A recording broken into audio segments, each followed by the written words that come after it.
I think the thing I love and hate the most about the brain is that it just makes stuff up. Here's some examples. So for one, I study pain, and it's well documented that when somebody expects to feel pain relief, they can actually feel less pain. So doing a ritual or taking a drug that they think will work to relieve their pain can be enough to activate their body's natural painkiller system, even if only temporarily. And the other side of the coin is true too. Have you ever really anticipated and felt nervous about getting a shot and it just hurts so much? Like, that feeling that it will hurt can actually make it hurt more. It can also be social, like when you cringe or feel like it almost hurts when you watch someone else feeling pain. So in these cases, how much pain we feel is influenced by all these external factors and not just how many pain neurons in the skin send pain signals up to your brain. And then there's the extreme end of your brain making stuff up, like hallucinations or delusions from things like drugs or psychosis, or even your regular everyday anxiety disorder. The brain can really make up senses and ideas that are not real. And people are fooled because they've trusted this organ their whole life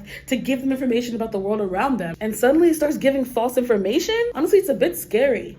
And I've heard that when people take things like LSD or shrooms, they like see things, so they might see objects moving when they're really not, or maybe people's faces look really grotesque. I personally think it's cool to see all the things that your brain can do to distort your reality, but obviously not when it convinces you to harm yourself or others. And another thing, body dysmorphia, when people spend a lot of time worrying about flaws in their appearance or struggle with having a distorted view of how they actually look. Experts estimate that 2 to 3% of people in the population have this disorder, and even if they don't have a full-blown body dysmorphia disorder, 27% of males experience some symptoms and 41% of females experience symptoms of it too. I don't know, I mean, I can't claim to have body dysmorphia, but I feel like every time I look in the mirror, I just see a different person. Like, it's clearly me, but I will feel like my body looks different, even though nothing has changed. And it's scary because it's like, can you trust what you see even when you look in the mirror at the person that you've looked at most your whole life? And don't get me started on false memories, which is when someone recalls an event from their past and they'll believe that they're remembering it perfectly, but it'll just be wrong. I remember learning about this in Psychology 101 back in college. You're like, what?